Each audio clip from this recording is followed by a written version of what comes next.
House Republicans.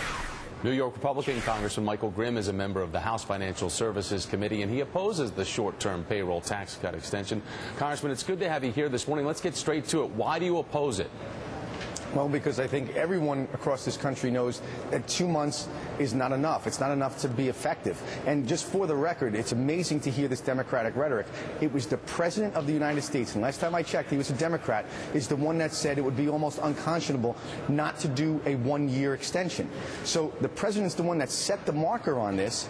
We passed a bipartisan bill in the House that said 1 year.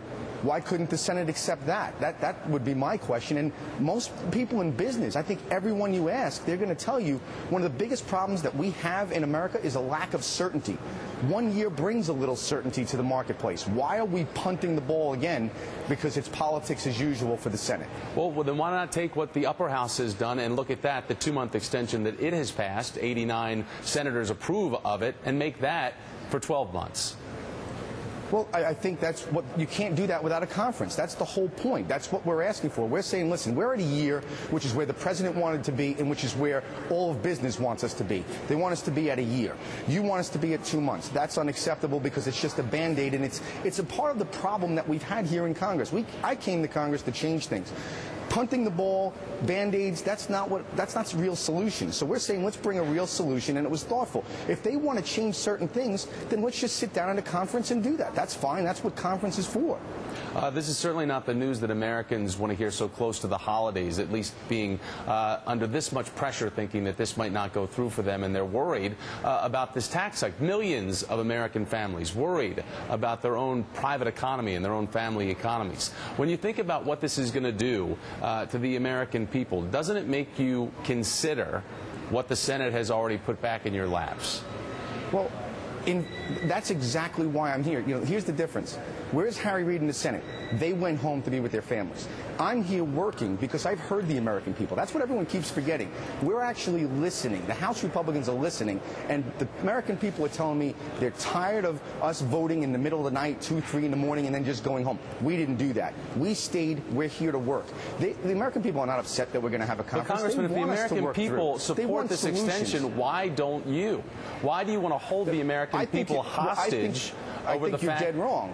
Say again? And I'm not holding anyone hostage. First of all, your question is loaded. The American people didn't say that. I don't know who you're speaking to, but you're not speaking to my constituents. My constituents told me, come here and get the job done, bring real solutions, not 2-month Band-Aids. First of all, I voted to pass this for a year. So your constituents are asking for you to protect the 1% as opposed to be there representing what is the mass, the 99%? That's such an absurd question. How is that an absurd question? How is that absurd? If you let me answer it, I'll tell you. It's very simple. I voted for a 1-year extension for the middle-class tax cuts. Did I or did I not? Yes, I did. And it passed bipartisan. That's what the President of the United States, the Democrats, said to do, pass it for a year. We did that. That's exactly what we did. So why are the Democrats now playing politics and politics as usual with a 2-month Band-Aid? It's unacceptable. We're here in Washington ready to work, ready to get this done. If it takes a conference, we're willing to do that. If the Senate wants to come back and talk to us and vote today, we're willing to do that. But if there are Senate Republicans who support this, also House Republicans who support this, why should the Tea Party hold this hostage? See, that's a perfect example of why I know that you have no idea what's going on within the conference. This has nothing to do with the Tea Party. Does Speaker Boehner know what's going on within his own conference? Because he supported this before he came back and said that he didn't support it. No, that's not true. No one in my conference supported 2 months. Everyone knows that 2 months is not solving the problem. All we're doing is putting another political Band-Aid. What you did support, though, was the Keystone Pipeline, which did get into this. So now that the Keystone Pipeline is in what's been passed from the Senate, why can't you get on board? As you say, you know, we're kicking the can down the road, but how is anybody supposed to know where the can really is if Speaker Boehner and the rest of the Republican caucus keep moving the can? Well, we haven't moved the can. Our vote was loud and clear. Maybe you didn't hear it the first time, but I think the American people did. We voted for a 1-year extension. By the way, again, that's what the President asked for. We delivered. We sat down. We thought up a thoughtful bill that makes sense. It's a reasonable, pragmatic bill. That's what the American people want. They don't want more Band-Aids, and they don't want us to push things off.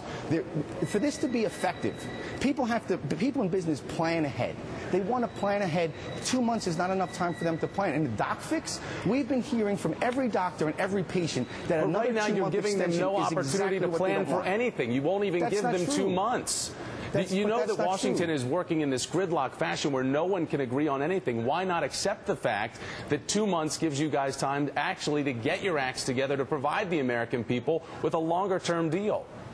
Well, but that's exactly why we're still here. We didn't go home. We're here working. We're ready to talk about it right now and get it done before the first of the year. There's plenty of time to work now and get this done through a conference. That's exactly what we're saying. I appreciate you helping me make my point. The Senate should come back, and we should work through these details. We think a year makes sense on every level. We think that's what the American people expect of us, not to just put another Band-Aid, but to actually do some long-term solutions. That's what we're fighting to do. That's why we passed it for a year. But to say that we're abandoning the American people, how can that be when we already voted and passed out of the House in a bipartisan way a one-year solution? The Senate disagrees with that. That's what conference is for. Sometimes the Senate and the House don't always agree. So we come to a conference and we work it out. I think that's what the American people expect, and that's exactly what we should do. What's the likelihood that this will go to conference? No one's holding anyone hostage. What's the likelihood that this will go to conference then? I think it's very high, because I think that at the end of the day, Harry Reid has gotten the politics and got his press op, but now he's going to know that he has to do his work, and he's going to come back to the table and get the job done, which is